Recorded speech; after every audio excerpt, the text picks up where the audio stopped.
சொன்னேன், கத்தி தானே சொன்னேன், தெரியலையா? இன்னும் கேட்கலையா? இருந்து திரும்ப வந்து வீக் டேஸ் ஆரம்பிக்குது. நம்ப குத்துற மாதிரி இருக்கு அப்படின்னு சொல்லி அவங்க பிரேக்ல வந்து கன்வே பண்ணிட்டு இருக்காங்க. அப்ரூவல் ஆகி எல்லாத்தையும் கோத்து விட்டுட்டு வேலையை பார்த்துடுறானுங்க.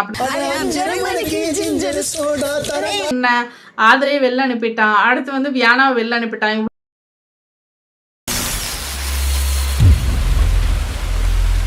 ஹாய் வணக்கம் மக்களை, நிலா ஸ்பார்க் சேனலுக்கு தங்களை அன்போடு வரவேற்கிறேன். நான் உங்கள் நிலா. பிக் பாஸ் சீசன் 9 டே 17 இன்றைக்கி என்ன நடந்துச்சுன்றதான் பார்க்க போகிறோம். So weekend. ஸோ நம்ம நேற்று சொன்ன மாதிரியே வியானா வந்து சக்ஸஸ்ஃபுல்லாக எவிக்ட் ஆகிட்டாங்க. ஸோ இன்னும் வியானா வந்து எவிக்ட் ஆகிறதுக்கான கெப்பாசிட்டி இருக்கிற ஆளா அப்படின்னா கிடையாது. அவங்கள விட ஒஸ்டான ஆள் சுபிக்ஷா, எஃப்ஜே. ஸோ இந்த மாதிரி ஆளுங்கள்லாம் இன்னும் உள்ளே இருக்க தான் செய்கிறாங்க. ஸோ இவங்கள அவ்வளோ அவசரமாக வெளில தூக்கி போட வேண்டிய அவசியம் என்ன அப்படின்றது தெரியல. ஒரு நாளும் டிஃப்ரெண்ட் எக்ஸ்பீரியன்ஸ்.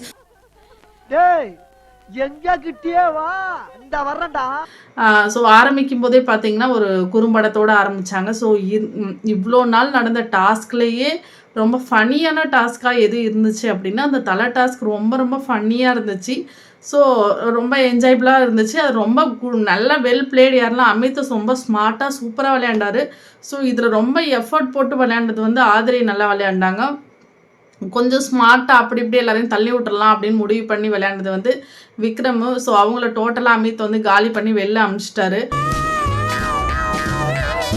இதில் சுபிக்ஷாவோட பாலை வந்து விக்ரம் பிடுங்கும்போது அம்மா நீ வேற எங்கேயாவது போமா அப்படிங்கும்போது அண்ணனுக்காக விட்டு கொடுத்துட்டாங்க. அதே அண்ணன் இவங்க பாட்டு பாடினா கேட்க மாட்டாராமா. ஸோ இவங்க பாட்டு பாட ஸ்டார்ட் பண்ணால் ஸ்விம்மிங் பூல் வரலாம் தூக்கி போட போவாராம். ஸோ அந்த உரிமைகள்லாம் அவருக்கு இருக்குது. பட் இதை வந்து விட்டு கொடுக்க தேவையில்லை. சுபிக்ஷா அகேன்ஸ்டாக போராடி வாங்கியிருந்திருக்கலாம். அதுக்கப்புறம் இந்த தேவையில்லாத அழுகையெல்லாம் தேவையே இருந்திருக்க கிடையாது.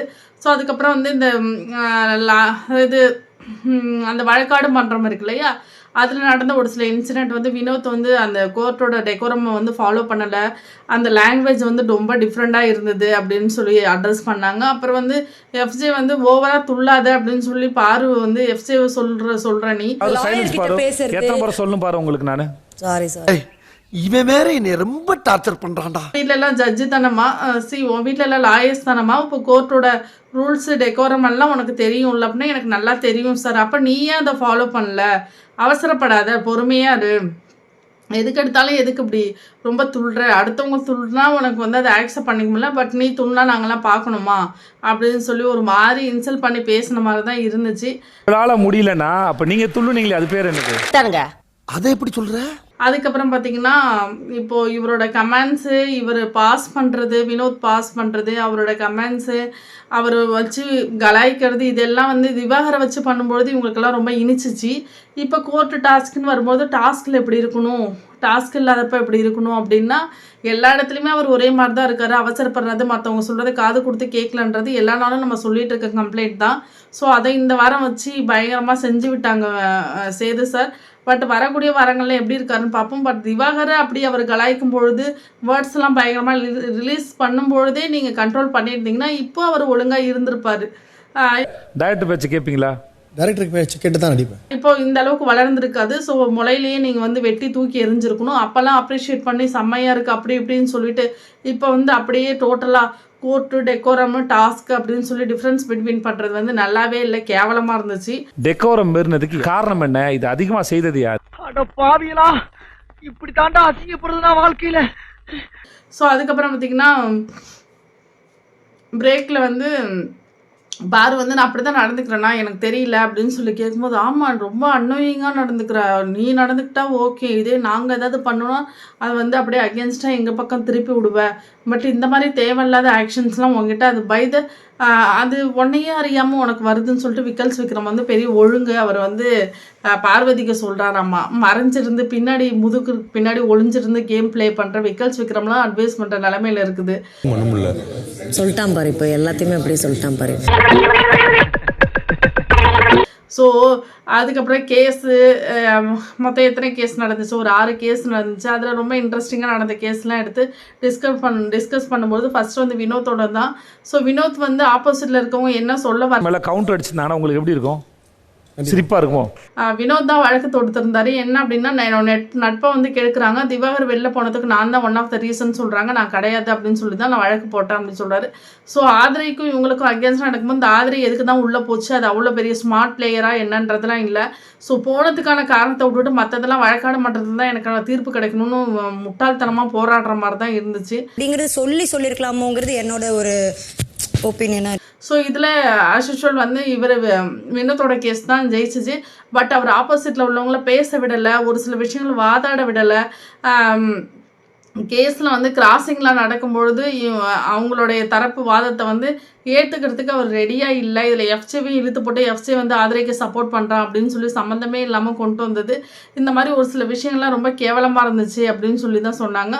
அதுக்கப்புறம் வந்து பார்வோட கேஸ் செகண்ட் ஒன். அந்த பார்வோட கேஸில் பார்த்தீங்கன்னா லாயர் யாருன்னா கம்ருதீன், வழக்கு தொடுத்தவர் வந்து அரோரா. ஸோ இதில் என்னென்னா இந்த ரெண்டு பேர் ட்ரையாங்கிளில் வந்து என்னதான் டார்கெட் பண்ணுறாங்க, இன்னொன்று என்ன தான் வெளில போகிறதுக்காக இவங்க எல்லாத்தையும் போய் அப்ரோச் பண்ணுறாங்க அப்படின்ற கேஸ் தான். பட் கம்ருதீனை வந்து லாயராக வச்சிட்டோன்னா சைலண்ட்டாக இருக்கும், இல்லாட்டினா அவர் விட்னஸாக மாறி அரோராவுக்கு தான் அதிகமாக சப்போர்ட் பண்ணிடுவார்னு பயந்துட்டு தான் இவங்க வச்சாங்க.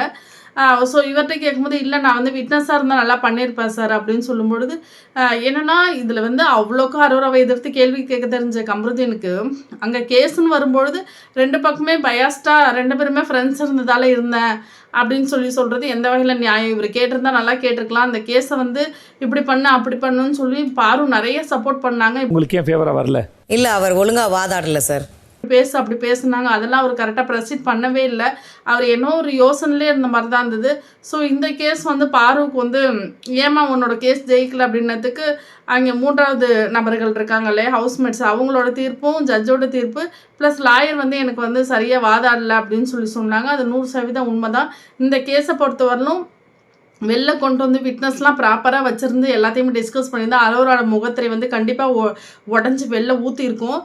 ஆனால் அதற்கான ப்ராப்பராக இதை இவங்க யாருமே அது பண்ணவே இல்லை. அது ரொம்ப கேவலமான கேஸ் மாதிரி தான் போச்சுச்சு. அரோராவும் அஃபண்ட் ஆயிடுவாங்க அப்படின்னு நினச்சி அவர் கொஞ்சம் போச்சு. அப்போ வந்து என்ன சொல்கிறாங்க அப்படின்னா, பார்வதி வந்து சொல்கிறாங்க, உன்னோட மயக்கம் மறைச்சிட்டு என்னவாது சொன்னியாம்மா, நீ கேட்டியா, நீ வந்து சரியாக வாதாடலான்னு கம்ருதீனை கேட்டியா, இல்லை மைக்கு மறைச்சிட்டு ஏதாவது சொன்னியாம்மா அப்படின்னு சொல்லி கேவலமாக ஒரு கமெண்ட் வேறு பாஸ் பண்ணுறாங்க. கம்ருதீன் மைக்கை மறைச்சிட்டாது சொன்னாங்க. அப்போது அரோராவோட கிச்சனில் நீ அவ்வளோக்கும் பேசும்போது வெளில போன துஷாத்தெல்லாம் இழுத்து பேசும்போதெல்லாம் உனக்கு தெரியல, இப்போ என்ன நீ வந்து இந்த மாதிரி பேசுகிற, அந்த வார்த்தைகள்லாம் பார்த்துலாம் நீ பேசலை, அவ்வளோ பயங்கரமாக பேசினாலும் ஏன் இந்த வழக்கில் வந்து நீ நல்லா வாதாடி இருக்கலாமே அப்படின்னு சொல்லி விஜய் சேதுபதி சார் சொன்னாங்க. அது கரெக்டான விஷயத்தான். அதுக்கப்புறம் தேர்ட் ஒன்னில் எடுத்து டிஸ்கஸ் பண்ணுறதுனா ஆதிரை வந்து எஃப்ஜேவுக்கு அகேன்ஸ்டாக தொடுத்த வழக்கு தான். ஓகே, நீங்கள் வந்து ஜெயிச்சிட்டிங்கல்லம்மா, உங்களுக்கு சந்தோஷமா அப்படின்போது இல்லை சார் எனக்கு திருப்தி கிடையாது, நான் ஒரு சில விஷயங்கள் வாதங்கள்லாம் எடுத்து வைக்கணும் அப்படின்னு நினைக்கும் போது செருப்பால் அடித்த மாதிரி விஜய் சேதுபதி சார் கேட்டாங்க. என்ன கேட்டாங்கன்னா, ஏமா நீ வீட்டில் இவ்வளோ இடம் இருக்குது, எல்லா இடத்துலையும் தான் கேமரா இருக்குது, அதை டாஸ்க்குன்னு ஒன்று வைப்பாங்கன்னு உனக்கு தெரியுமா? தெரியாதுல்ல. அப்போ நீ இதை அவன்கிட்ட டிஸ்கஸ் பண்ணிக்கலாமா? வாயே திறக்கல, எதுவுமே பேசலை. அவங்ககிட்ட பேசுகிறதுக்கு எவ்வளோ இடங்கள் இருந்தும் எதுவுமே இவங்க பேசவே இல்லை. அங்கெல்லாம் விட்டுட்டு இங்கே என்னம்மா வந்து கேட்டுட்டு இருக்கா? அது கோர்ட் டாஸ்க் இல்லைனாலும் இந்த வீட்டில் உங்களால் பேச முடியுமா? நம்ம யார் வம்புக்கும் போறது இல்ல, யார் தும்புக்கும் போறது இல்ல, நம்ம உண்டு நம்ம சோழி உண்டுன்னு போயிடுறது. வந்து கரெக்டான கொஸ்டின் தான். இவங்க டிஸ்கஸ் பண்ணுறது எவ்வளோட இருந்தது, வந்து அது என்ன பண்ணிட்டு இருந்தது, அவ்வளோ ஒரு ஸ்மார்ட் பிளேயராக அப்படிலாம் எதுவுமே கிடையாது. அது வினோத்தோட முகத்திரையை உடைப்பேன் கிழிப்பேன் அப்படின்னு சொல்லும்போதெல்லாம் உனக்கு அந்த வீரம் இருந்துச்சு. பட் எஃப்ஜேவுக்கு அகேன்ஸ்டாக இருக்கும்போது ஏன் நானும் மாட்டிக்குவன்ற பயம் இருந்துச்சா அப்படின்னு சொல்லி கேட்ட மாதிரி தான், இன்டெரக்டாக கேட்ட மாதிரி தான் இருந்துச்சு. ஸோ அதுக்கப்புறம் பார்த்திங்கன்னா விக்டம் கார்டு மென் கார்டை வந்து யூஸ் பண்ணுறான் அப்படின்னு சொல்லியிருந்தோம். சரிப்பா, மென் கார்டுனா என்னன்னு சொல்லி விஜய்கிட்ட கேட்டால் எனக்கு மென் கார்டுனா என்னன்னு தெரியாது சார், அப்புறம் ஏன்டா அது அவ்வளோ சீக்கிரமாக முடிச்சுட்டு வந்தேன் அப்படின்னு சொல்லும்பொழுது, இல்லை சார் நான் அவ்வளோ சீக்கிரமாக என்னென்னா அதை ரொம்ப எடுத்து டிஸ்கஸ் பண்ண வேணாம், அது அவங்களுக்கு எனக்கு உள்ள பர்சனல்ன்றதெல்லாம் 1 to 1 நாங்கள் பேசிக்கலான்ட்டு தான் நான் வந்துட்டேன் அப்படின்னு சொல்லும்பொழுது, எப்படி அங்கே வந்து தோத்துட்டு இங்கே வந்து நாங்கள் ஜெயிச்ச மாதிரி நீங்கள்லாம் ஜாலியாக செலிப்ரேட் பண்ணீங்களே, அது எப்படி இருந்துச்சு? கேஸை தோத்துட்டு ஜெயிச்ச மாதிரி அதை கொண்டாடினீங்க அப்படின்னு சொல்லும்பொழுது, இல்லை சார் நாங்கள் செலிப்ரேட்லாம் பண்ணலன்னு சொல்லும்பொழுது, என்ன விக்கல்ஸ் விக்ரம் நீங்கள் செலிப்ரேட் பண்ணலையா? ஆமாம் சார் நாங்கள் செலிப்ரேட் பண்ண அப்படியே ஒத்துக்கண்டா அப்படின்னு சொல்லி அவள் ஏற்கனவே நீதி நேர்மை நியாயம்னு சொல்லி போகிற ஆள் விக்கல்ஸ் விக்ரம, ஒரு மண்ணாங்கட்டியும் கிடையாது, இடத்துக்கு தகுந்த மாதிரி பேசுகிற ஆள். அவரை வந்து இவரை கோத்து விட்டாரு. இதுதான் ஃப்ரெண்ட்ஸுன்றது. இந்த வீட்டில் என்ன நடக்குதுன்னா உட்காந்து பேசும்போது எல்லாம் பேசுகிறானுங்க, ஒரு இடம் வரும்பொழுது அப்படியே அப்ரூவல் ஆகி எல்லாத்தையும் கோத்து விட்டுட்டு வேலையை பார்த்துடுறானுங்க. அப்படி ஹேப்பியாக தான்டா இருந்தோம். அது பிளான் போனோமா ஊருக்கு புறப்பட்டோமான்னு இருக்கணும். அடுத்தவங்களுக்கு அட்வைஸ் எல்லாம் பண்ணக்கூடாது. சரிங்க. டிக்கெட். ஏமா உன்னோட கேஸ் நீ வந்து ஜெயிச்சுட்ட, அப்புறம் ஜெயிச்சுட்டு வந்து எதுக்கு நீ அம்மத்திட்ட சண்டை போட்ட? அங்கே கோர்ட்டில் ஒரு சில விஷயங்கள் உன்னால் சரியாக ப்ரொசீட் பண்ண முடியல, விட்னஸ்லாம் சரியாக எவிடன்ஸ்லாம் கரெக்டாக கொடுக்க முடியலன்னா ஆஃப்டர் தட் எதுக்கு அதை வந்து அப்படி கிரியேட் பண்ணுற? அது தேவையே கிடையாது. உனக்கு இந்த வீட்டில் நீ எப்போனாலும் பேசி இந்த விஷயத்த வந்து நீ வந்து முடிச்சிருந்துருக்கலாம். ஸோ இவ்வளோ கேவலமாக நடந்துக்க வேண்டிய அவசியம் இல்லை அப்படின்னு சொல்லிட்டு எஃப்ஜேட்ட கேட்டாங்க. எஃப்ஜே நீ வந்து தோற்று போனதுக்கு ரொம்ப பயங்கரமாக செலிப்ரேட் பண்ணி என்ன அப்படிங்கும்போது, இல்லை சார் நான் வந்து ஃபீல் பண்ணேன். இல்லை நீ ஃபீல்லாம் பண்ண கிடையாது, நீ என்ன செலிப்ரேட் பண்ணுன்றது எங்களுக்கு எல்லாம் தெரியுன்றது விக்கல்ஸ் விக்ரமையும் வச்சு சேர்த்து அந்த ப்ரூவ் பண்ணிட்டாங்க. நம்ம செஞ்சு கொண்டாடலையா? அது கொண்டாடணும் சார். ஸோ அதுக்கப்புறம் பார்த்தீங்கன்னா அவனை பற்றி நமக்கு எல்லாமே தெரிஞ்சது தான். ஸோ பண்ணதெல்லாம் பண்ணிவிட்டு அப்புறம் வந்து சாரி கேட்டது எதுக்கு கேட்ட? விக்கல்ஸ் விக்ரம் உனக்காவது ஒரு அறிவு இல்லையா? நீ வந்து இந்த இவ்வளோ ஒரு பெரிய கேஸில் இப்படி வந்து நீ வச்சு முடிக்க வேண்டிய அவசியம் என்ன இருக்குது? கேட்டிருக்கலாம், விட்னஸ்லாம் சப்மிட் பண்ணியிருக்கலாம். ஆக்சுவலாக இது உனக்கு பாசிட்டிவாகவே நீ மாற்றிருந்துருக்கலாம். வெளில நாங்களாம் பார்க்குறோம், என்ன பிரச்சனை, இது எப்படி மூவ் ஆகி போயிட்டுருக்குன்றது எங்கள் எல்லாருக்குமே தெரியும், யாரும் எக்ஸ்பிளைன் பண்ண வேண்டியதில்லை. ஸோ இது ஒரு நல்ல ஆப்பர்ச்சுனிட்டி உனக்கு. இதை வச்சிருந்து விட்னஸ் எல்லாம் சப்மிட் பண்ணி எது என்ன நடந்ததுன்றதுலாம் சொல்லலாம் அப்படின்னு சொன்னாங்க. ஸோ ஆஃப்டர் தட் அரோரா வந்து பெரிய இது மாதிரி அதாங்க கூட இருந்தே ஒருத்தன் குளிப்பெருப்பான் பார்த்தீங்களா, அந்த மாதிரி தான் அரோரா. ஒன்று இங்கே போகும், இல்லை அங்கே போகும், அங்கங்கே நியூஸை கலெக்ட் பண்ணி கூடவே இருந்து சிரிச்சுக்கிட்டு வந்து எந்த இடத்துல கரெக்டாக சொல்லணுமோ அந்த இடத்துல சொல்லிவிட்டோம். எஃப்ஜேவுக்கு இது தேவையானது தான். ஸோ வந்து இவளை பற்றி 10 விஷயம் இருக்குது. அந்த 10 விஷயத்த வந்து நான் சொல்லி ப்ரூவ் பண்ணிட்டேன்னா, வெளில சொல்லிட்டேன்னா இவளோட கெரியரே வந்து க்ளோஸ் ஆகிடும் பற்றி ஒரு 10 விஷயம் சொன்னேன்னா அவள் கெரியரே காலி ஆகிடும் அப்படின்னு சொல்லி கேவலமாக அவன் சொல்லியிருக்கான். அதை வந்து அரோரா இங்கே வந்து ப்ரெசென்ட் பண்ணி எந்த நேரத்தில் எப்படி ஸ்மார்ட்டாக ப்ளே பண்ணுன்றது அரோராவுக்கு நல்லா தெரியும். ஸோ நிறைய ப்ளே வந்து கற்றுக்கிட்டது வந்து பார்வதிகிட்டே தான் இது கற்றுக்குச்சு. ஸோ அதனால ரொம்ப ஸ்மார்ட்டாக வந்து மூவ் பண்ணுது. கேட்டால் இவ்வளோக்கு சண்டை போடுற வர நீ எதுக்கு கம்ருதீன் கூட போய் பேசணும்னு விக்கல்ஸ் விக்ரம் கேட்கும்போது அது ப்ளே அப்படின்னு சொல்கிறது. அதாவது இவளை பொறுத்தவரை எல்லாமே ப்ளே தான், எல்லாமே ஸ்மார்ட் ப்ளே தான், எல்லாமே இவங்களே நினச்சிக்கிறது தான்.